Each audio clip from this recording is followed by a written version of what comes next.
ನಾನು ಡಾಕ್ಟರ್ ಮಾಗಿ ಇದ್ದೀನಿ. ನಾನು ಬಿಜಾಪುರ್ನಲ್ಲಿ ಪ್ರಾಕ್ಟೀಸ್ ಮಾಡ್ತಾ ಇದ್ದೀನಿ. ಸೊ ನಾನು ನನ್ನ ಮೊಬೈಲ್ ನಂಬರ್ 9482104446 ಇದೆ. ನಂದು ಯೂಟ್ಯೂಬ್ ಚಾನಲ್ ಕೂಡ ಇದೆ, ಡಾಕ್ಟರ್ ಮಾಗೀಸ್ ಇನ್ಫರ್ಟಿಲಿಟಿ ಆ್ಯಂಡ್ ಡಯಾಬಿಟಿಕ್ ಕ್ಲಿನಿಕ್ ಅಂತ ಐತೆ. ಸೊ ಇವತ್ತು ನಾ ಇಲ್ಲಿ ಬರಬೇಕಾದ್ರ ಕಾರಣ, ನಾನು ಆಕ್ಚುಲಿ ಡಯಾಬಿಟಾಲಜಿಸ್ಟ್ ಮತ್ತು ಸೆಕ್ಸಾಲಜಿಸ್ಟ್ ಇದ್ದೀನಿ. ಸೊ ಡಯಾಬಿಟಾಲಜಿಸ್ಟ್ ಯಾರಿಗೆ ಟ್ರೀಟ್ಮೆಂಟ್ ಮಾಡ್ತೀನಿ ಅಂದ್ರೆ, ಆಸ್ ಎ ಡಯಾಬಿಟಿಸ್ ನಾನು ಯಾರಿಗೆ ಅನ್ಕಂಟ್ರೋಲ್ಡ್ ಶುಗರ್ ಡಯಾಬಿಟಿಸ್ ಅವರು ಎಂಡೋಕ್ರೈನಿಸ್ಟ್ ಭಾಳ ಜನ ಇದ್ದಾರೆ. ನಾನೇನು ಮಾಡ್ತೀನಿ, ಅಥವಾ ಯಾರು ಡಾಕ್ಟರ್ ಜೊತೆ ನಾನೇನು ಎಲ್ಲರೇ ಅನ್ಕಂಟ್ರೋಲ್ಡ್ ಡಯಾಬಿಟಿಸ್ ಇತ್ತಂದ್ರೆ, ಶುಗರ್ ಯಾರಿಗೆ ಕಂಟ್ರೋಲ್ ಆಗ್ತಾ ಇಲ್ಲ, ಅದು ನಾನು ಭಾಳ ಜನರಿಗೆ ಟ್ರೀಟ್ಮೆಂಟ್ ಮಾಡಿದ್ದೀನಿ. ಟೋಟಲ್ 35 ಇಯರ್ಸ್ದಿಂದ ಪ್ರಾಕ್ಟೀಸ್ ಮಾಡ್ತಾ ಇದ್ದೀನಿ ನಾ ಬಿಜಾಪುರ್ನಲ್ಲಿ. ಆಮೇಲೆ ಡಯಾಬಿಟೀಸ್ದಾಗ ಅಂಗಾಲೂರ್ಪು ನೋಡ್ತಾ ಇದ್ದೀನಿ ನಾ. ಡಯಾಬಿಟೀಸ್ ಜೊತೆಯಲ್ಲಿ ಈಗ ಭಾಳ ಜನರಿಗೆ ಸೆಕ್ಸ್ ಕಡಿಮೆ ಇದೆ. ಸೆಕ್ಸಾಲಜಿಸ್ಟ್ನೂ ಇದ್ದೀನಿ. ಯಾರಿಗೆ ಸೆಕ್ಸ್ ಕಡಿಮೆ ಇದೆ, ಅದು ಮೇಲ್ಸ್ ಇರಲಿ ಫಿಮೇಲ್ಸ್ ಇರಲಿ, ಅದ್ರ ಬಗ್ಗೆನೂ ನಾ ಡಯಾಬಿಟೀಸ್ ಮತ್ತೆ ಸೆಕ್ಸ್ ಬಗ್ಗೆ ಭಾಳ ನಾನು ಯೂಟ್ಯೂಬ್ನಲ್ಲಿ ನಾನು ಭಾಳ ಜನರಿಗೆ ಅದ್ರ ಬಗ್ಗೆ ನಾ ಸಬ್ಜೆಕ್ಟ್ ಬಗ್ಗೆ ಡಿಸ್ಕಸ್ ಮಾಡಿದ್ದೀನಿ ನಾನು ಯೂಟ್ಯೂಬ್ನಲ್ಲಿ. ಪ್ಲಸ್ ಇವತ್ತು ಬಂದಿದ್ದು ನಾನು ಡಯಾಬಿಟೀಸ್ ಮತ್ತು ಸೆಕ್ಸ್ ಜೊತೆಯಲ್ಲಿ ಇನ್ಫರ್ಟಿಲಿಟಿ ಟ್ರೀಟ್ಮೆಂಟ್ ಭಾಳ ಮಾಡ್ತಾ ಇದ್ದೀನಿ ನಾನು. ನನ್ನ ಇನ್ಫರ್ಟಿಲಿಟಿ ಭಾಳ ಜನರಿಗೆ ಟ್ರೀಟ್ಮೆಂಟ್ ಕೊಟ್ಟಿದ್ದು, ನಾನು ಯಾರಿಗೆ ಮಕ್ಕಳಾಗಿದ್ದಾವೆ ಅದರಲ್ಲಿ ಇಂಟರ್ವ್ಯೂಸ್ ಕೂಡ ಇದೆ. ನಾ ಡಯಾಬಿಟೀಸ್ ಮತ್ತು ಸೆಕ್ಸಾಲಜಿಸ್ಟ್ ಇರೋದ್ರಿಂದ ಇನ್ಫರ್ಟಿಲಿಟಿ ನಾನು ಯಾಕೆ ಕೊಡ್ತಾ ಇದ್ದೀನಿ ಅಂದ್ರೆ, ನಮ್ಮ ತಂದೆಯವರು ಆಯುರ್ವೇದಿಕ್ ಡಾಕ್ಟರ್ ಇದ್ರು. ಸೊ ಆಯುರ್ವೇದಿಕ್ ಡಾಕ್ಟರ್ ಇರೋದ್ರಿಂದ ನಾನು ಬಂಜೆತನಗ ಟ್ರೀಟ್ಮೆಂಟ್ ಕೊಡ್ತಾ ಇದ್ದೀನಿ, ಅದು ಆಯುರ್ವೇದಿಕ್ ಕೊಡ್ತಾ ಇದ್ದೀನಿ. ಸೊ ಭಾಳ ಜನರಿಗೆ ಬಂಜೆತನ ಇರೋದ್ರಿಂದ ಒಂದು ದೊಡ್ಡ ಟಾಬು ಇದೆ.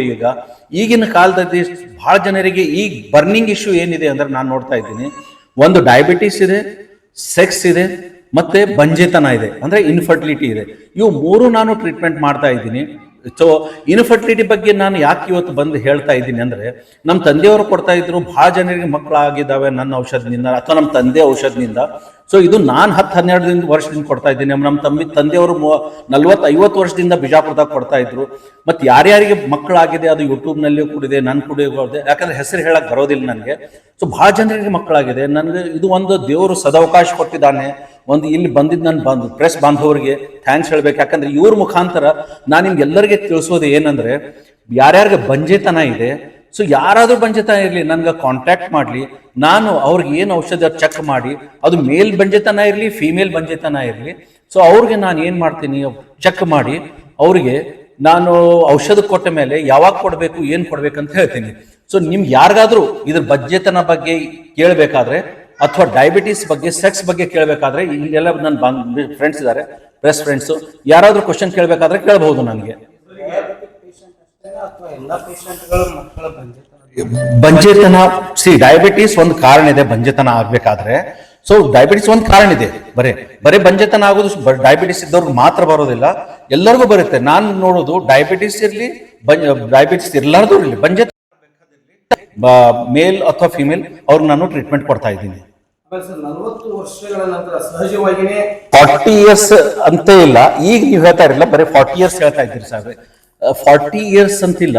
ಈಗ ನಾನೇನು ನೋಡ್ತಾ ಇದ್ದೀನಿ, 25, 22, 25 ಇಯರ್ಸ್ 28 ಇಯರ್ಸ್ದವರು ಬಹಳ ಜನ ಬಂದು ವೈಗೆರಾ ಟ್ಯಾಬ್ಲೆಟ್ಸ್ ಅಂತ ಇಂಥ ತಗೋತಾ ಇದ್ದಾರೆ. ಯಾಕಂತ ಹೇಳಿದ್ರೆ ಒಂದು ಕಾರಣ ಹೇಳ್ತೀನಿ. ಈಗ ಯಾಕೆ ತಗೋತಾ ಇದ್ದಾರೆ, ಈಗ ತಗೊಳ್ಳೋದು ಯಾಕಂದ್ರೆ ಸ್ಟ್ರೆಸ್ ತುಂಬಾ ಇದೆ, ಜಂಕ್ ಫುಡ್ ಇದೆ ತಿನ್ನೋದು, ಹ್ಯಾಬಿಟ್ಸ್ ವಾಕಿಂಗ್ ಇಲ್ಲ, ಮತ್ತೇನಿದೆ ಅಂದ್ರೆ ಯಂಗ್ ಜನರೇಷನ್ ಕುಂತ್ ಕೆಲಸ ಮಾಡ್ತಾ ಇದ್ದಾರೆ, ಅಂದ್ರೆ ವರ್ಕ್ ಫ್ರಮ್ ಹೋಮ್ ತುಂಬಾ ಜನರಿಗಿದೆ. ಸೊ ಅದರಿಂದ ಏನಾಗ್ತಾ ಇದೆ, ಸೆಕ್ಷುವಲ್ ಡಿಸ್ಫಂಕ್ಷನ್ಸ್. ನೀವು 40 ಇಯರ್ಸ್ ಹೇಳ್ತಾ ಇರಿ, ನಾನು ನೋಡ್ತಾ ಇರೋದು 40 ಇಯರ್ಸ್ಗಿಂತ ಕಡಿಮೆ ಇದ್ದವ್ರಿಗೂ ಸೆಕ್ಸ್ ಕಡಿಮೆ ಇದೆ. ಸೊ ಅವ್ರಿಗೂ ಕೂಡ ನಾ ಯಾಕಿದೆ ಅಂತ ನೋಡಿ ಚೆಕ್ ಮಾಡಿ ಅವ್ರಿಗೆ ನಾ ಟ್ರೀಟ್ಮೆಂಟ್ ಕೊಡ್ತಾ ಇದ್ದೀನಿ ಸೆಕ್ಸ್ ನಲ್ಲಿ ಕೂಡ. ಮಕ್ಕಳು ಆಗಿಲ್ಲ ಅಂದ್ರೆ ಮಕ್ಕಳು ಕೊಟ್ಟರು ದೇವ್ರ, ಯಾಕಂದ್ರೆ ಒಂದು ಮಗು ಆಗಬೇಕಂದ್ರೆ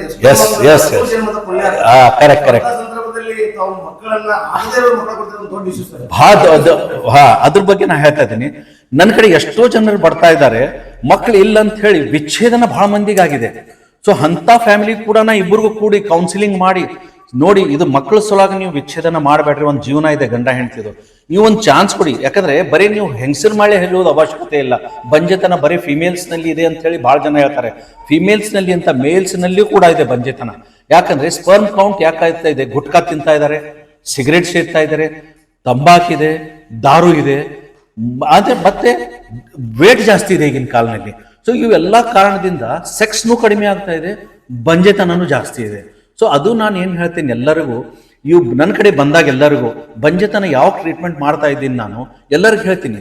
ಒಂದಂತೂ ಡಯಟ್ ಕಂಟ್ರೋಲ್ ಮಾಡಿ, ವಾಕಿಂಗ್ ಮಾಡಿ, ಎಕ್ಸರ್ಸೈಸ್ ಮಾಡಿ, ತಂಬಾಕು ಬಿಡಿ, ಸಿಗರೇಟ್ ಬಿಡಿ, ದಾರು ಬಿಡಿ. ಬಿಡಿ ಅಂದ್ರೆ ಏನು ಕಡಿಮೆ ಮಾಡಿ, ಬಿಡೋದಂದ್ರೆ ಭಾಳ ಕಡಿಮೆ ಜನ ಬಿಟ್ರೆ ಬಹಳ ಚೆನ್ನಾಗಿರುತ್ತೆ. ಬಿಡ್ಲಿ ಅಂದ್ರೆ ಕಡಿಮೆ ಮಾಡಿ, ವೇಟ್ ರಿಡ್ಯೂಸ್ ಮಾಡಿ. ಅವಾಗ ನೀವು 40 ಇಯರ್ಸ್ ಅಂತ ಹೇಳ್ತೆ, ಸೆಕ್ಸ್ ಅವಾಗ ಚೆನ್ನಾಗೂ ಆಗುತ್ತೆ, ಮತ್ತು ಊಟದ ಹ್ಯಾಬಿಟ್ಸು ಚೆನ್ನಾಗಿದೆ. ಓಕೆ ಡಯಾಬಿಟೀಸ್ ನಲ್ಲಿ ಏನಾಗುತ್ತೆ ಹೇಳ್ತೀನಿ ನಾನು. ಶುಗರ್ ಯಾರ್ದು ಜಾಸ್ತಿ ಇದೆ, ಹಾರ್ಮೋನಲ್ ಇಂಬ್ಯಾಲೆನ್ಸ್ ಜಾಸ್ತಿ ಆಗ್ತಾ ಇದೆ, ಹೆಂಗಸರಾಗ್ಲಿ ಅಥವಾ ಗಂಡಸರಿನಲ್ಲಿ. ಸೊ ಇದು ಡಯಾಬಿಟೀಸ್ ಇರೋದ್ರಿಂದ ಶುಗರ್ ಲೆವೆಲ್ ಏನಿದೆ, ಬರೀ ಶುಗರ್ ಲೆವೆಲ್ 100-200 ಇದ್ರೆ ನಡೆಯುತ್ತೆ. ಶುಗರ್ ಲೆವೆಲ್ ಬಹಳ ಜನರಿಗೆ 300-350 ಇರೋದ್ರಿಂದ ಸ್ಪರ್ಮ್, ಗಂಡಸರಲ್ಲಿ ಹೇಳ್ತಾ ಇದ್ದೀನಿ, ಸ್ಪರ್ಮ್ ಕೌಂಟ್ ಚೆನ್ನಾಗಿರೋದಿಲ್ಲ. ಸ್ಪರ್ಮ್ ಅಂದ್ರೆ ಇನ್ನು ಆಲಿಗೋಸ್ಪರ್ಮಿಯಾ, ಎಜೋಸ್ಪರ್ಮಿಯಾ, ಆಲಿಗೋ ಟೆಟ್ರಾಜೋ, ಅಸ್ಥಾನೋಜೋಸ್ಪರ್ಮಿಯಾ ಅಂತೇಳಿ. ಇದು ಏನು ನೀವು ಡಾಕ್ಟರ್ ಸಾಹೇಬ್ರ ಸೈನ್ಸ್ ಮಾತಾಡ್ತಾ ಇದ್ದಾರೆ ಇದ್ರ ಬಗ್ಗೆ. ಇದರಲ್ಲಿ ಏನಾಗುತ್ತೆ ಅಂದ್ರೆ ಸ್ಪರ್ಮ್ ಧಾತುನಲ್ಲಿ ಸ್ಪರ್ಮ್ ಕ್ವಾಲಿಟಿ ಚಲೋ ಇರೋದಿಲ್ಲ, ಡಯಾಬಿಟಿಸ್ ಸ್ಪರ್ಮ್ ಕ್ವಾಂಟಿಟಿ ಚಲೋದಿಲ್ಲ. ಸೊ ಶುಗರ್ ಇರೋದ್ರಿಂದ, ಡಯಾಬಿಟಿಸ್ ಇರೋದ್ರಿಂದ ಕೀಟಾಣುಗಳು ಸರಿಯಾಗಿ ಬರೋದಿಲ್ಲ. ಸೊ ನಾವೇನ್ ಮಾಡ್ತೀವಿ, ಶುಗರ್ ಕರೆಕ್ಷನ್ ಮಾಡಿ ಅದಕ್ಕೆ ಕರೆಕ್ಷನ್ ಮಾಡ್ತೀನಿ. ಶುಗರ್ ಇರೋದ್ರಿಂದ ಇದು ಮೇನ್ ಕಾರಣ ಇದೆ ಜೇನ್ಸ್ ನಲ್ಲಿ ಸ್ಪರ್ಮ್ ಡಿಫಿಷಿಯನ್ಸಿ. ಆಮೇಲೆ ಫಿಮೇಲ್ಸ್ ನಲ್ಲಿ ಕೇಳಬಹುದು ನೀವು, ಡಯಾಬಿಟಿಸ್ ಇರೋದ್ರಿಂದ ಫಿಮೇಲ್ಸ್ ಏನಾಗುತ್ತೆ ಅಂತ. ಫಿಮೇಲ್ಸ್ ನಲ್ಲಿ ಕೂಡ ಡಯಾಬಿಟಿಸ್ ಇರೋದ್ರಿಂದ ಒಂದು ಬಹಳ ಜನರಿಗೆ ಏನಿದೆ ಈಗ ಡಯಾಬಿಟಿಸ್ ಇರೋದ್ರಿಂದ PCOS ಮತ್ತೆ PCOD ಬಹಳ ಹೆಂಗಸರಿಗಿದೆ. ನಾನು ಹೇಳ್ತಾ ಇದ್ದೀನಿ ಬಹಳ ಜನರಿಗೆ PCOD ಮತ್ತೆ PCOS ಏನಿದೆ ನಿಮ್ಗೆ ನಾನು ಹೇಳ್ತೀನಿ. PCOD ಸಾಹೇಬ್ರೆ ಏನಿದೆ, PCOD ಅಂದ್ರೆ ಪಾಲಿಸಿಸ್ಟಿಕ್ ಓರಿಯನ್ ಡಿಸೀಸ್ ಅಂತ ಐತಿ. ಪಾಲಿಸಿಸ್ಟಿಕ್ ಓರಿಯನ್ ಡಿಸೀಸ್ ಏನಾಗುತ್ತೆ ಅಂದ್ರೆ ಎಗ್ ಏನ್ ಲಿಬರೇಟ್ ಆಗುತ್ತೆ ಹೆಂಗಸರಲ್ಲಿ, ಅದು ಇಮ್ಯಾಚೂರ್ ಎಗ್ ಬರುತ್ತೆ. ಅದು ರಿವರ್ಟ್ ಆಗಬಹುದು. PCOD ಸ್ವಲ್ಪ ದಪ್ಪ ಇರೋದ್ರಿಂದ, ವಾಕಿಂಗ್ ಎಕ್ಸರ್ಸೈಸ್ ದಿಂದ ಎಗ್ ಕರೆಕ್ಷನ್ ಆಗಬಹುದು. ಖರೆ PCOS ಬಹಳ ಜನರಿಗಿದೆ. ಯಾಕೆ ಪಾಲಿಸಿಸ್ಟಿಕ್ ಓರಿಯನ್ ಸಿಂಡ್ರೋಮ್ ಇದು ಒಂದು ಡಿಸೀಸ್ ಏನಿದೆ. ಪಾಲಿಸಿಸ್ಟಿಕ್ ಓರಿಯನ್ ಸಿಂಡ್ರೋಮ್ ಡಯಾಬಿಟಿಸ್ ಜೊತೆಯಲ್ಲಿ ಏನಾಗುತ್ತೆ ಅಂದ್ರೆ ಹಾರ್ಮೋನ್ಸ್ ಡೆಫಿಷಿಯನ್ಸಿ, ಮೆಟಾಬಾಲಿಕ್ ಸಿಂಡ್ರೋಮ್ ಅಂತ ಇರುತ್ತೆ, ಮೆಟಾಬಾಲಿಕ್ ಡಿಸಾರ್ಡರ್ ಇರುತ್ತೆ. ಅದರಲ್ಲಿ ಏನಾಗುತ್ತೆ, ಇನ್ಸುಲಿನ್ ಕಡಿಮೆ ಇರುತ್ತೆ, ಅವ್ರದ್ದು ರೆಸಿಸ್ಟೆನ್ಸ್ ಅಂತ ಹೇಳ್ತಾರೆ. ಈಸ್ಟ್ರೋಜನ್ ಪ್ರಾಬ್ಲಮ್ ಇರುತ್ತೆ ಅವ್ರ ಹೆಂಗಸರಲ್ಲಿ. ಆಮೇಲೆ AMH ಕಡಿಮೆ ಇರುತ್ತೆ. ಸೊ ಇದು ಒಂದು ದಪ್ಪ ಇರೋದ್ರಿಂದ, ಇವೆಲ್ಲ ಕಾರಣದಿಂದ ಸೊ ಶುಗರ್ಗೂ ಒಂದು ಕಾರಣ ಇದೆ, ಇದ್ರ ಜೊತೆಯಲ್ಲಿ ಇದನ್ನೂ ಕಾರಣ ಇದೆ ಬಂಜೆತನ ಬರ್ಲಿಕ್ಕೆ. ಆಮೇಲೆ ಸರ್, ಇದು ನಮ್ಮ ಭಾರತ ದೇಶ ಸಂಸ್ಕೃತಿ ಪರಂಪರೆ ಇರೋದ್ರಿಂದ ಬಹಳಷ್ಟು ಜನ ಸಮಸ್ಯೆನ ಹೇಳಲಿಕ್ಕೆ ಹಿಂದಿರ್ತಾರೆ. ಅಂತಹ ಪೇಷಂಟ್ಗಳು ಯಾರಾದ್ರೂ ಬಂದವರು ಅವ್ರದ್ದೆಲ್ಲ ಮಾಹಿತಿಯನ್ನು ಗುಪ್ತವಾಗಿಟ್ಟು ಅವ್ರಿಗೆ ಸೂಕ್ತ ರೀತಿಯ ವೈದ್ಯಕೀಯ ಚಿಕಿತ್ಸೆ ನೀಡಲಾಗುತ್ತೆ. ನಾನು ಒಂದು ಮಾತು ಹೇಳ್ತೀನಿ, ನಾನು ಇಲ್ಲಿ ಬಂದಿನಿ ಜಸ್ಟ್ ಡಿಸ್ಕಷನ್ ಮಾಡ್ಲಿಕ್ಕೆ, ವೈದ್ಯ ಅಥವಾ ಡಾಕ್ಟರ್ ಆಗಿ ಬಂದಿದ್ದೀನಿ. ಒಂದು ಸರಿ ನನ್ನ ಕಡೆ ಯಾರಾದ್ರೂ ನನ್ನ ಕ್ಲಿನಿಕ್ ನಲ್ಲಿ ಬಂದ್ರೆ, ಯಾಕಂದ್ರೆ ಬಹಳ ಜನರಿಗೆ ಸೆಕ್ಷುವಲ್ ಡಿಸ್ಫಂಕ್ಷನ್ ಇರುತ್ತೆ ಅಥವಾ ಇನ್ಫರ್ಟಿಲಿಟಿ ಆಗಲಿ, ನನ್ನ ಕಡೆ ಬಂದ್ರೆ ನನ್ನ OPDಯಲ್ಲಿ ಅಷ್ಟೇ ಮಾತ್ರ ಅವರು ಪೇಷಂಟ್. ಹೊರಗೆ ಬಂದ ತಕ್ಷಣ ನಾನು ಡಾಕ್ಟರ್ ಅಲ್ಲ, ಅವರು ಪೇಷಂಟ್ ಅಲ್ಲ. ಯಾಕಂದ್ರೆ ಬಹಳ ಜನರಿಗೆ ಮಕ್ಕಳಾಗಿದ್ದಾವೆ. ಈಗ ಎಷ್ಟೋ ಮಂದಿ ನನ್ನ ಕಡೆ ಸೆಕ್ಸುವಲ್ ಡಿಸ್ಫಂಕ್ಷನ್ ಬಂದಿದೆ. ನಾ ಯಾರ್ದು ಹೆಸರು ನಿಮ್ ಕ್ಯಾಮ್ರಾ ಮೇಲೆ ಹೇಳ್ತಾ ಇಲ್ಲ, ನನ್ನ ಯೂಟ್ಯೂಬ್ ನಲ್ಲಿ ಇದೆ. ಅವ್ರು ಅಲ್ಲಿ ನೋಡಬಹುದು, ಅವ್ರ ಮುಖಾನು ನೋಡಬಹುದು, ಅವ್ರು ಮಾತಾಡಿದ್ದು ನನ್ನ ಯೂಟ್ಯೂಬ್ ನಲ್ಲಿ ನೋಡಬಹುದು. ಸೊ ಯಾರಿಗೂ ನಾವು ಹೇಳೋದಿಲ್ಲ. ಅದು ಡಾಕ್ಟರ್ದ ಫಸ್ಟ್ ಅಂಡ್ ಫಾರ್ಮೋಸ್ಟ್ ಕಂಡೀಷನ್ ಇದೆ, ಡಾಕ್ಟರ್ ಎಂದು ಯಾರ್ದು ಬಗ್ಗೆ ಹೇಳಬಾರ್ದು. ಮತ್ತೆ ಹೊರಗೆ ಬಂದ ತಕ್ಷಣ ಅವ್ರು ನನ್ಗೆ ಪೇಷಂಟ್ ಇಲ್ಲ, ನಾ ಅವ್ರಿಗೆ ಡಾಕ್ಟರ್ ಅಲ್ಲ. ಶುಗರು ಮತ್ತೆ ಸೆಕ್ಸ್ಗೆ ಅಂತಂದ್ರೆ ಶುಗರ್ ಕೂಡ ಕಡಿಮೆ ಮಾಡಿದ ನಂತರ ಅದು ಸೆಕ್ಷುವಲ್ ನಾನು ಹೇಳ್ತೀನಿ, ಟ್ಯಾಬ್ಲೆಟ್ಗೆ ತಗೊಳ್ಳೋದ್ರಿಂದ ಸೆಕ್ಸ್ ಕಡಿಮೆ ಆಗಿದೆ, ಅದು ರಾಂಗ್ ಕಾನ್ಸೆಪ್ಟ್ ಇದೆ. ಶುಗರ್ ಇರೋದ್ರಿಂದ ಸೆಕ್ಸ್ ಕಡಿಮೆ ಆಗಿದೆ ಒಂದು. ಸೊ ಶುಗರ್ ಏನ್ ಕಂಟ್ರೋಲ್ ಆಯ್ತು ಅಂತ ಇದು ನೀವು ಹೇಳ್ತಾ ಇದ್ರಲ್ಲ, ಒಂದೆರಡು ಬ್ರ್ಯಾಂಡ್ ಹೇಳ್ತಾ ಇದ್ರಿ. ಆ ಗುಳಿಗೆ ತಗೊಳ್ಳೋದ್ರಿಂದ ಸ್ವಲ್ಪ ಜನರಿಗೆ ಶುಗರ್ ಕಂಟ್ರೋಲ್ ಆಗೋದಿಲ್ಲ. ಸೊ ನಾವಾಗ ಏನ್ ಮಾಡ್ತೀವಿ, ಶುಗರ್ ಎಷ್ಟಿದೆ ನೋಡ್ತೀವಿ, 250, 280, 300 ಅಲ್ಲಿ ಬಂತು. HbA1c ಚೆಕ್ ಮಾಡ್ತೀವಿ. A1c ಯಾವಾಗಾದ್ರೂ 8, 9 ಇತ್ತಂದ್ರೆ ಏನಂತೀವಿ ನಾವು, ಅದು ಫೇರ್ ಕಂಟ್ರೋಲ್ ಆಫ್ ಡಯಾಬಿಟಿಸ್, ಅಂದ್ರೆ ಗುಡ್ ಕಂಟ್ರೋಲ್ ಇಲ್ಲ ಡಯಾಬಿಟಿಸ್. ಅವಾಗ ಏನ್ ಮಾಡ್ತೀವಿ ನಾವು, ಟ್ಯಾಬ್ಲೆಟ್ಸ್ ಚೇಂಜ್ ಮಾಡಿ ಸ್ವಲ್ಪ ಪ್ರಮಾಣ ಜಾಸ್ತಿ ಮಾಡಿ ನೋಡ್ತೀವಿ. ಸೊ ಶುಗರ್ ಲೆವೆಲ್ ಅವಾಗ ಕಂಟ್ರೋಲ್ ಆಯ್ತಲ್ವಾ, ಅವಾಗ ಏನ್ ಮಾಡ್ತೀವಿ ನಾವು, ಸೆಕ್ಷುವಲ್ ಡಿಸ್ಫಂಕ್ಷನ್ಸ್ ಎಲ್ಲ ಕರೆಕ್ಷನ್ಗೆ ಸ್ಟಾರ್ಟ್ ಮಾಡ್ತೀವಿ. ಅದಕ್ಕೆ ಏನ್ ಮಾಡ್ತೀವಿ ನಾವು, ಸೆಕ್ಷುವಲ್ ಡಿಸ್ಫಂಕ್ಷನ್ ಅದನ್ನು ಹೇಳ್ತೀನಿ. ಬರೀ ಡಾಕ್ಟರ್ಗೆ ನೀವು ಟ್ಯಾಬ್ಲೆಟ್ ತಗೊಂಡು ಸೆಕ್ಸ್ ಕರೆಕ್ಷನ್ ಮಾಡ್ತೀನಿ ಅಂತ ಹೇಳಿ ತಪ್ಪು ಎಂದು ಕಲ್ಪನಾ ಮಾಡಬೇಡಿ. ಸೆಕ್ಸ್ ಕರೆಕ್ಷನ್ ಆಗ್ಬೇಕಾದ್ರೆ ನಾ ಈ ಟಿವಿ ನಿಮ್ ಮುಖಾಂತರ ಹೇಳ್ತಾ ಇದ್ದೀನಿ, ಎಕ್ಸರ್ಸೈಸ್ ಮೇನ್ ಇದೆ. ನೀವು ಕುಂತಲ್ಲೇ ಕೂಡ, ಇಲ್ಲಿ ಕುರ್ಚಿ ಮೇಲೆ ಕುಂತೀರಿ, ಕೆಳಗಡೆ ಇದು ಹಿಪ್ ರೀಜನ್ ಏನಿದೆ, 10 ಸಲ 20 ಸಲ ಹಿಡಿಬೇಕು, ತೆಳಗಡೆ ಬಿಡಬೇಕು, ಹಿಡಿಬೇಕು, ಬಿಡಬೇಕು, ಹಿಡಿಬೇಕು ಕುಂತಲ್ಲೇ. ಅಂದ್ರೆ ಅದ್ರ not only for sexual dysfunction, even urinary tract infection, urine bladder problem ಏನಿರುತ್ತೆ, ಕಂಟಿನ್ಯೂಸ್ ಪದೇ ಪದೇ ಕಾಲ್ಮಡಿಗೆ ಹೋಗ್ತಿರ್ತಾರೆ. ಸೊ ಈ ಸೆಕ್ಸ್ಗೆ ಬರೀ ಇದೇ ಒಂದಿಲ್ಲ, ಡಾಕ್ಟರ್ ಕಡೆ ಹೋಗ್ಬೇಡ್ರಿ, ಮಾತ್ರೆ ತಗೋಬೇಡಿ, ಎಕ್ಸರ್ಸೈಸ್ ಕುಂತಲ್ಲಿ ಹೇಗೆ ಇದಕ್ಕೆ ಎಕ್ಸರ್ಸೈಸ್ ಮಾಡಿದರೆ ನಿಮ್ದು ಇದು ಬರುತ್ತೆ, ಸ್ಟೆಮಿನಾ ಬರುತ್ತೆ. ಹಾಗೆ ಯೂರಿನ್ ಕೂಡ ಮಾಡುವಾಗ ನೀವು ಹಿಡಿಬೇಕು, ಬಿಡಬೇಕು, ಹಿಡಿಬೇಕು. ಒಂದ್ಸರಿ ಯೂರಿನ್ ಮಾಡುವಾಗ ಕಂಟಿನ್ಯೂಸ್ ಯೂರಿನ್ ಪಾಸ್ ಮಾಡಬೇಡಿ. ನಾಟ್ ಓನ್ಲಿ ಫಾರ್ ಸೆಕ್ಸ್, ಮುಂದಾದ್ರೂ ಅದು ಪೆನ್ನಿಸ್ಗೆ ಎಕ್ಸರ್ಸೈಸ್ ಇದೆ, ಮತ್ತು ಅದಕ್ಕೆ ಪ್ರೋಸ್ಟೇಟ್ ಎಲ್ಲ ಜಡ್ಡಿಗೂ ಅದು ಒಂದು ಎಕ್ಸರ್ಸೈಸ್ ಇದೆ. ಯೂರಿನ್ಗಾದ್ರೂ ಮುಂದೆ ನಿಮ್ಗೆ ಪಾಸ್ ಏನ್ ಮಾಡ್ತಾ ಇರ್ತಾರೆ ರೆಗ್ಯುಲರ್, ಪದೇ ಪದೇ ಯೂರಿನ್ ಹೋಗ್ತಾರೆ, ಅದಕ್ಕೂ ಕೂಡ ಅದು ಎಕ್ಸರ್ಸೈಸ್. ಸೆಕ್ಸ್ಗೂ ಚೆನ್ನಾಗಿದೆ, ಪದೇ ಪದೇ ಯೂರಿನ್ ಹೋಗ್ತಾರೆ, ಅದಕ್ಕೂ ಚೆನ್ನಾಗಿರುತ್ತೆ ಓಲ್ಡ್ ಏಜ್ ನಲ್ಲಿ. ಸೊ ಇಲ್ಲ, ಹೆರಿಡಿಟ್ರಿ ಇಲ್ಲ. ಯಾಕಂತ ಹೇಳ್ತೀನಿ, ಹೆರಿಡಿಟ್ರಿ ಯಾಕಿಲ್ಲ ಬಂಜೆತನಾಗಂದ್ರೆ, ಈಗ ಅವ್ರ ತಂದೆ ತಾಯಿಗೆ 8 ಮಕ್ಕಳು ಅದಾವ. ಎಷ್ಟೋ ಜನರಿಗೆ ನೋಡಿದೀನಿ ನಾವು, ಹೆಂಗಸ್ರಿಗೆ ಅಥವಾ ಗಂಡಸ್ರಿಗೆ ಮಕ್ಕಳಾಗ್ತಾ ಇಲ್ಲ. ಸೊ ಎಂದು ನಾನು ಹೆರಿಡೇಟ್ರಿ ಬಹಳ ಕಡಿಮೆ, ಹೆರಿಡೇಟ್ರಿ ಇರೋದಿಲ್ಲ. ಈ ಕಾಲದಲ್ಲಿ ತುಂಬಾ ಜನರಿಗೆ ಇನ್ಫರ್ಟಿಲಿಟಿ ಬರ್ತಾ ಇದ್ದಾರೆ. ಯಾಕಂದ್ರೆ ಅದೇ ಹೇಳ್ದಲ್ಲ, ಕುಂತ ಕೆಲಸ ಮಾಡೋದು, ಹೋಟೆಲ್ ಜಂಕ್ ಫುಡ್ ಜಾಸ್ತಿ ಊಟ ಮಾಡೋದು, ಸರಿಯಾಗಿ ಮನೆಗೆ ಏನು ಊಟ ಮಾಡ್ತಾ ಇರೋದು ಜವಾರಿ ಫುಡ್ ಅದು ತಿನ್ನೋದಿಲ್ಲ. ಸೊ ಇದರಿಂದ ನಾ ಹೇಳೋದೇನಂದ್ರೆ, ಇದು ಹೆರಿಡೇಟ್ರಿ ಇಲ್ಲ, ಇನ್ಫರ್ಟಿಲಿಟಿ ಹೆರಿಡಿಟಿ ಎಂದು ಬರೋದಿಲ್ಲ. ಅನ್ಲೆಸ್ ನಿಮ್ಮಲ್ಲಿ ಪ್ಯಾಥಾಲಜಿಕಲ್ ಡಿಸಾರ್ಡರ್ ಅಥವಾ ಮೆಟಬಾಲಿಕ್ ಡಿಸಾರ್ಡರ್ ಅಥವಾ ಡಯಾಬಿಟೀಸ್ ಅಥವಾ ದಪ್ಪ ಇದ್ರೆ ಅಲ್ಲಿ ಅಷ್ಟು ಮಾತ್ರ ಬರ್ತಾ ಇದೆ. ಎಷ್ಟು ನಾವು ಕೇಸ್ ನೋಡ್ತಾ ಇದ್ದೀವಿ. Very good. ಯಂಗ್ ಏಜ್ ನಲ್ಲಿ ಯಾಕೆ ಯಂಗ್ ಏಜ್ ನೀವು ಕೇಳ್ತಾ ಇದ್ದೀರಿ, ಮತ್ತೆ ತುಂಬಾ ಜನರಿಗೆ ಬರ್ತಾ ಇದೆ. ಬೈ ಬರ್ತ್, ಎಸ್, ಅದೇ ನಾನು ಹೇಳ್ತಾ ಇದ್ದೆ. ಈಗ ಬೈ ಬರ್ತ್ ಯಾಕೆ ಬರ್ತಾ ಇದೆ, ಅದು ಹೆರಿಡಿಟರಿ ಇದೆ, ಇನ್ಫರ್ಟಿಲಿಟಿ. ಸೊ ಏನಾಗುತ್ತೆ, ತಂದೆ ತಾಯಿಯಿಂದ ಬೈ ಬರ್ತ್ ಒಂದ್ಸರಿ ಟೈಪ್ 1 ಡಯಾಬಿಟಿಸ್ ಅಂತ ಹೇಳ್ತಾರೆ. ಹುಟ್ಟಿದ ತಕ್ಷಣ ಕೂಸುಗಳಿಗೆ ಟೈಪ್ 1 ಡಯಾಬಿಟಿಸ್ ಇದೆ. ಅವಾಗ ನಾವೇನ್ ಟ್ರೀಟ್ಮೆಂಟ್ ಮಾಡ್ತೀವಿ ಅಂದ್ರೆ, ಅವಾಗ ಟ್ಯಾಬ್ಲೆಟ್ಸ್ ನಡೆಯೋದಿಲ್ಲ. ಟೋಟಲಿ ಪ್ಯಾಂಕ್ರಿಯಾಸ್ ಏನಿದೆ, ಒಂದು ನಿಂಬೆ ಹಣ್ಣು ಅಂತ ಹೇಳ್ತೀವಿ ಪ್ಯಾಂಕ್ರಿಯಾಸ್, ಆ ಪ್ಯಾಂಕ್ರಿಯಾಸ್ ನಿಂದ ಬೀಟಾ ಸೆಲ್ಸ್ ಇರೋದಿಲ್ಲ, ಅದರಿಂದ ಇನ್ಸುಲಿನ್ ಬರೋದಿಲ್ಲ. ಬರ್ಲಾರ್ದಕ್ಕೆ ಏನಾಗುತ್ತೆ, ಶುಗರ್ ಜಾಸ್ತಿ ಆಗ್ಲಕ್ಕೆ ಸ್ಟಾರ್ಟ್ ಆಗುತ್ತೆ. ಟೈಪ್ 1 ನಲ್ಲಿ, ಟೈಪ್ 1 ಹೇಳ್ತಾ ಇದ್ದೆ, ಅವಾಗ ನಾವು ಮಾತ್ರೆ ಹಾಕೋದಿಲ್ಲ, ಇಂಜೆಕ್ಷನ್ ಸ್ಟಾರ್ಟ್ ಮಾಡ್ಬಿಡ್ತೀವಿ. ಟೈಪ್ 1 ಸಣ್ಣ ಕೂಸುಗಳಿಗೆ ನೀವೇನ್ ಹೇಳ್ತಾ ಇದ್ರಿ. ಅಚ್ಚಾ, ಯಂಗ್ ಜನರೇಷನ್ಗೆ ಟೈಪ್ 2 ಇರುತ್ತೆ. ಈಗಿನ ಜನರೇಷನ್ ಯಾಕೆ ಬರ್ತಾ ಇರುತ್ತೆ ಅದು ಹೇಳ್ತೀನಿ ನೋಡಿ. ಈಗಿನ ಜನರೇಷನ್, ಅದೇ ಹೇಳ್ತಾ ಇದ್ದೀನಿ ನಾನು, ಪದೇ ಪದೇ ಅದೇ ಹೇಳ್ತಾ ಇದ್ದೀನಿ. ಈಗಿನ ಜನರೇಷನ್ ಊಟದ ಕಡೆ ಬಹಳ ಮಹತ್ವ ಇಲ್ಲ, ಟೋಟಲ್ ಎಕ್ಸರ್ಸೈಸ್ ಬಹಳ ಕಡಿಮೆ ಇದೆ. ಸೊ ಇದರಿಂದ ಏನಾಗ್ತಾ ಇದೆ, ಟೈಪ್ 2 ಡಯಾಬಿಟಿಸ್ ಬಹಳ ಜನರಿಗೆ ನಮ್ಮ ತಂದೆಯವ್ರಿಗೆ ಇದ್ದಿಲ್ಲ, ನಮ್ಮ ತಾಯಿಗಳಿಗೆ ಇದ್ದಿಲ್ಲ, ನಮ್ಗೆ ಯಾಕೆ ಬರ್ತಾ ಇದೆ? ನಾವೇನ್ ಮಾಡ್ತಾ ಇದೀವಿ, ಕುಂದ್ರೋದು, ಊಟ ಮಾಡೋದು, ಅಥವಾ ಮಾಡಿದ್ರು ಕರೆಕ್ಟ್ ಊಟ ಮಾಡೋದಿಲ್ಲ, ಎಕ್ಸರ್ಸೈಸ್ ಟೋಟಲಿ ಇಲ್ಲ ನಮ್ಮಲ್ಲಿ. ಸ್ವಲ್ಪ ನಾನು ಹೇಳ್ತೀನಿ ಎಲ್ಲರಿಗೂ, ನನಗೂ ನಿಮಗೂ ಕೂಡ, ಪರ್ ಡೇ 45 ಮಿನಿಟ್ಸ್, ನೀವು ಎಷ್ಟೇ ಬಿಸಿ ಇದ್ರೂ ಕೂಡ 45 minutes per day, 5 days in a week walk ಮಾಡಿ. 45 ಮಿನಿಟ್ಸ್ ಅಷ್ಟೇ ಸಾಕು. 5 ದಿವಸ, 2 ದಿವಸ ಚೀಟ್ ಮಾಡಿ, ನೀವು ಸ್ಯಾಟರ್ಡೇ ಸಂಡೇ ಚೀಟ್ ಮಾಡಿ. ಖರೆ 5 ದಿವಸ ಅದು ಒಂದು ನಿಮ್ಮಲ್ಲಿ ಥಂಬ್ ರೂಲ್ ಮಾಡಿಬಿಡಿ. ಈಗ ನಂದು ಇಷ್ಟು ಏಜ್ ನಂದು ದೊಡ್ಡದಿದೆ, ಆದ್ರೂ ನಾ ಇಷ್ಟು ಹೆಲ್ತ್ ಹೆಂಗೆ ಮೇಂಟೈನ್ ಮಾಡಿ ನನ್ನ ಸಲುವಾಗಿ ಹೇಳ್ತೀನಿ. ನಾನು ದಿವಸ 1 ತಾಸು 1.5 ತಾಸು ಎಕ್ಸರ್ಸೈಸ್ ಮಾಡ್ತೀನಿ, ವಾಕಿಂಗ್ ಮುಂಜಾನೆ 1 ತಾಸು ಮಾಡ್ತೀನಿ. ಇಲ್ಲಿ ನಾನೇನು ಡಾಕ್ಟರ್ ಇದ್ದೀನಿ ಅಂತ ನನಗೇನು ಡಿಸೀಸ್ ಡಯಾಬಿಟೀಸ್ ಬಿಡೋದಿಲ್ಲ. ನನಗೂ ಕೂಡ ನಾನು ನಿಮ್ಗೆ ಹೇಳಬೇಕಾದ್ರೆ ನಾನು ಮೊದಲು ಹಾಗಿರ್ಬೇಕು. ಸೊ ನಾನು ಮಾಡಿದ ಮೇಲೆ ನೀವು ಹೇಳೋದು, ಈಗಿನ ಕಾಲದಲ್ಲಿ ಬರಬೇಕಾದ್ರೆ lack of exercise, diet main ಅಂದ್ರೆ ಇದೆ ನೋಡಿ. ಅದರಿಂದ ಈಗ ತುಂಬಾ ಜನರಿಗೆ ಡಯಾಬಿಟೀಸ್ ಬರ್ತಾ ಇದೆ, ಯಂಗ್ ಅಡಲ್ಟ್ಸ್, ಯಂಗ್ನಲ್ಲಿ. ನನಗೆ ಡಯಾಬಿಟಿಸ್ ಇಲ್ಲ, ಹೈಪರ್ ಟೆನ್ಷನ್ ಇಲ್ಲ. ಮತ್ ಅಂತ ಹೇಳಿದ್ರೆ, ಈಗ ಡಾಕ್ಟರ್ಸ್ ನಾನು ಅದೇ ಹೇಳ್ತಾ ಇದ್ದೀನಿ, ನನ್ನ ಯೂಟ್ಯೂಬ್ ಮುಖಾಂತರ ನಾ ಅದೇ ಹೇಳ್ತಾ ಇದ್ದೀನಿ. ಎಲ್ಲರೂ ಯಾರು ಡಾಕ್ಟರ್ ಟ್ರೀಟ್ಮೆಂಟ್ ಮಾಡ್ತಾ ಇದ್ದಾರೆ, ಯಾವಾಗ ಅವ್ರಿಗೆ ಅನಿಸ್ತು ಇದು PCOD ಇದೆ, PCOS ಅಥವಾ ಸ್ಪರ್ಮ್ ಕೌಂಟ್ ಕಡಿಮೆ ಇದೆ, ಅವಾಗ ಏನ್ ಹೇಳ್ತಾರೆ ಬರ್ತೇನೆ ಡಾಕ್ಟರ್ಗಳು, IVF ಮಾಡಂತ ಹೇಳ್ತಾರೆ. ಟೆಸ್ಟ್ ಬೇಬಿ ಅಂದ್ರೆ IVF ಮಾಡಂತ ಹೇಳ್ತಾರೆ. ಸೊ IVF ನಾನ್ ಏನ್ ಹೇಳ್ತಾ ಇದೀನಿ, ಆ ಡಾಕ್ಟರ್ ಕಡೆ ನೀವು ಎಲ್ಲಿ ಟ್ರೀಟ್ಮೆಂಟ್ ಇನ್ಫರ್ಟಿಲಿಟಿ ತಗೋರಿ, ತಗೊಂಡ್ಮೇಲೆ ನನ್ನ ಕಡೆ ಬರ್ರಿ. ನಾನು ಬಿಫೋರ್ IVF ಅಂಡ್ IUI ಎಲ್ಲ ಡಾಕ್ಟರ್ ಟ್ರೀಟ್ಮೆಂಟ್ ಮುಗಿದ ತಕ್ಷಣ ಯಾವಾಗ ಅವ್ರು IVF ಹೇಳ್ತಾರೆ, ಅದಕ್ಕಿಂತ ಮುಂಚಿತವಾಗಿ ನಂದು ಟ್ರೀಟ್ಮೆಂಟ್ ತಗೊಂಡ್ ನೋಡಿ. ನನ್ನ ಕಡೆಯಿಂದ 70 to 80% ನನ್ನ ಕಡೆ ಬಹಳ ಜನರಿಗೆ ಆಗಿದೆ ಬಿಫೋರ್ IVF. ಅದು ನೋಡಿ ದೇವ್ರಿಗೆ ಆಗಿದೆ, ಜೀವ ಕೊಡಬೇಕು ಕೊಡಬಾರ್ದು, ಇಲ್ಲೇನು ಆಗ್ಲಿ ಅಂದ್ರೆ IVF ನೀವು ಟ್ರೈ ಮಾಡ್ಬೋದು. ಆದ್ರೆ IVF ಗಿಂತ ಮುಂಚಿತವಾಗಿ ನನ್ನ ಕಡೆ ಬಂದ್ರೆ ಟ್ರೀಟ್ಮೆಂಟ್ ನಾನು ಬಹಳ ಜನರಿಗೆ ಕೊಟ್ಟಿದ್ದೀನಿ. ನನ್ನ ಯೂಟ್ಯೂಬ್ ನಲ್ಲಿ ಕೂಡ ಇಂಟರ್ವ್ಯೂಸ್ ಕೂಡ ಇದೆ. ನೋಡಿ ನಾನು ಹೇಳ್ತೀನಿ, ನನ್ನ ಟ್ರೀಟ್ಮೆಂಟ್ದಾಗ ಸ್ಟಾರ್ಟಿಂಗ್ ಬಹಳ ಖರ್ಚು ಬರೋದು ಅಂದ್ರೆ ಪರ್ ಮಂತ್ ನಾ 3 ತಿಂಗಳು ಅಷ್ಟೇ ಕೊಡ್ತೀನಿ. 3 ರಿಂದ 4 ತಿಂಗಳು, ವರ್ಷಾನುಗಟ್ಟಲೆ ಟ್ರೀಟ್ಮೆಂಟ್ ಕೊಡೋದಿಲ್ಲ. ಸೊ 3 ರಿಂದ 4 ತಿಂಗಳು ಯಾಕೆ ಕೊಡ್ತೀನಿ ಅಂದ್ರೆ, ಸ್ವಲ್ಪ ಜನರಿಗೆ ಪೀರಿಯಡ್ ಸರಿ ಇಲ್ಲ, ಪೀರಿಯಡ್ ಸರಿ ಇದ್ರೆ ಕೂಡ ಎಗ್ಸ್ ಲಿಬ್ರೇಟ್ ಆಗ್ತಾ ಇಲ್ಲ ಹೊಟ್ಟೆಯಲ್ಲಿ.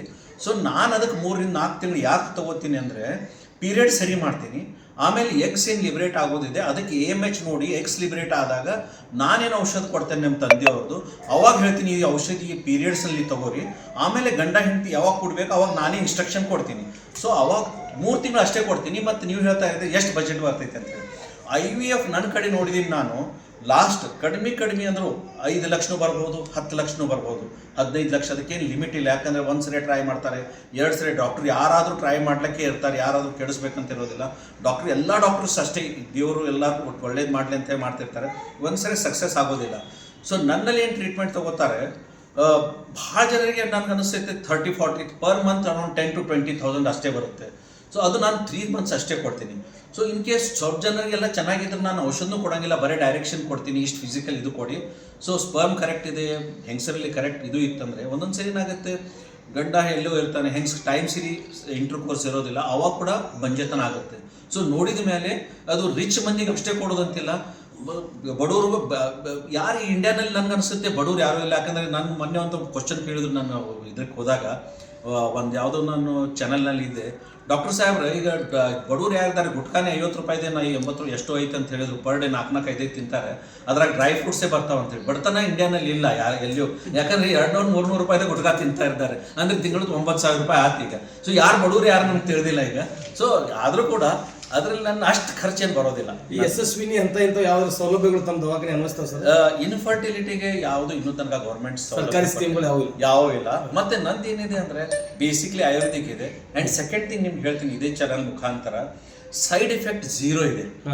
ಸೈಡ್ ಎಫೆಕ್ಟ್ ನನ್ನ ಔಷಧದಿಂದ ಏನೂ ಸೈಡ್ ಎಫೆಕ್ಟ್ ಇಲ್ಲ, ಆದರೆ ಭಾಳ ಚೆನ್ನಾಗೇ ಆಗುತ್ತೆ, ಮಕ್ಕಳಾಗ್ತಾವೆ, ಇಲ್ಲಾಂದರೆ ಏನೂ ಸೈಡ್ ಎಫೆಕ್ಟ್ ಇಲ್ಲ. 3 ರಿಂದ 4 ತಿಂಗಳಿಂದ ನನ್ನ ಕಡೆನೂ ಇನ್ ಕೇಸ್ ಆಗಲಿಲ್ಲ ಅಂದರೆ ನಾನು ಹೇಳಿಬಿಡ್ತೀನಿ, so you can try other methods ಅಂತ ಹೇಳಿ.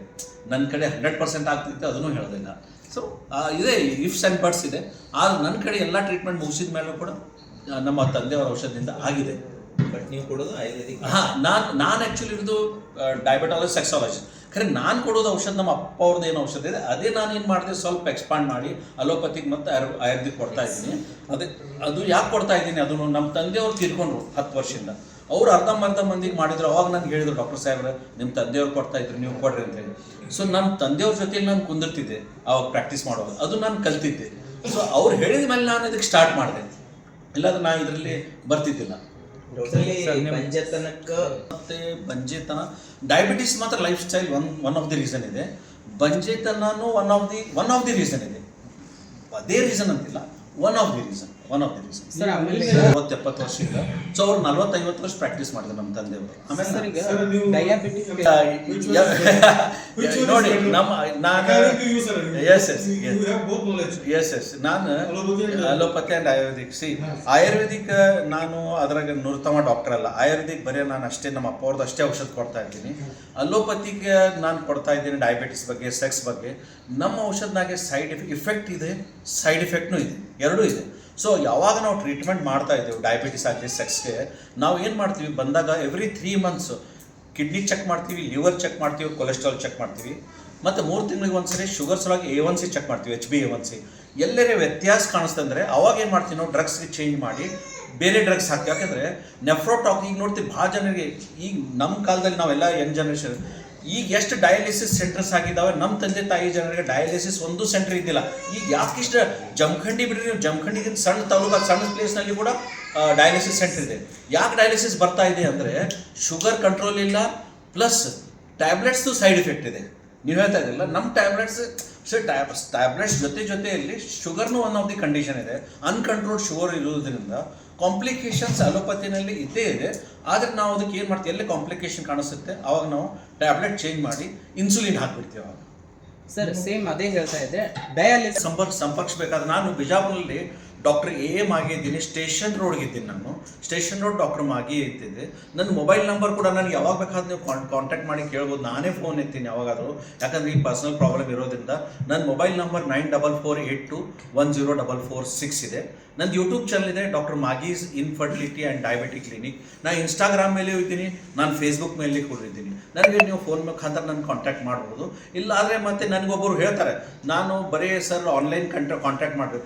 ಆನ್ಲೈನ್ ಮಾಡಿದ ಮಾಡಿದರೆ ನನಗೆ ಮುಖಾಮುಖಿ ನೋಡಿ ಎಷ್ಟು ನಾನು ಹಿಸ್ಟ್ರಿ ತೊಗೋಬೋದು, ಅದು ನಾನು ತೊಗೊಳಕ್ಕೆ ಆಗೋದಿಲ್ಲ. ಆಯ್ತು, ನಾನು ಆನ್ಲೈನ್ ನಾನು ಫೋನ್ ಮೇಲೆ ಹೇಳ್ಬೋದು, ಏನಾದರೂ ಭಾಳ ದೂರ ಇದ್ದರೆ ಯಾರು ಬರ್ತಾರೆ ಅದು ಭಾಳ ಚೆನ್ನಾಗಿರುತ್ತೆ ಟ್ರೀಟ್ಮೆಂಟ್ ಕೊಡ್ಲಿಕ್ಕೆ, ನನಗೆ ಈ ನಂಬರ್ ಮೇಲೆ ಕಾಂಟ್ಯಾಕ್ಟ್ ಮಾಡ್ಬೋದು. ನಿಮ್ಮ ವೈದ್ಯಕೀಯ ಸೇವೆಯಲ್ಲಿ ಮಹಿಳೆಯರು ಹೆಚ್ಚಿದಾರೋ ಗಂಡಸರು ಹೆಚ್ಚಿದಾರೋ? ಇದರಲ್ಲಿ ಇನ್ಫರ್ಟಿಲಿಟಿಯಲ್ಲಿ ಇಬ್ಬರು ಇದ್ದಾರೆ. ಇನ್ಫರ್ಟಿಲಿಟಿ ಮೇಲೂ ಇದ್ದಾರೆ. ನೋಡಿ ನಾನು ಹೇಳ್ತೀನಿ, 40% ಅವ್ರು ಇದ್ದಾರೆ, 40% ಫಿಮೇಲ್ಸ್, 20% ಅನ್ನೋನ್ ಕಂಡೀಷನ್ ಇದೆ, ಗೊತ್ತೇ ಇಲ್ಲ ಯಾಕೆ.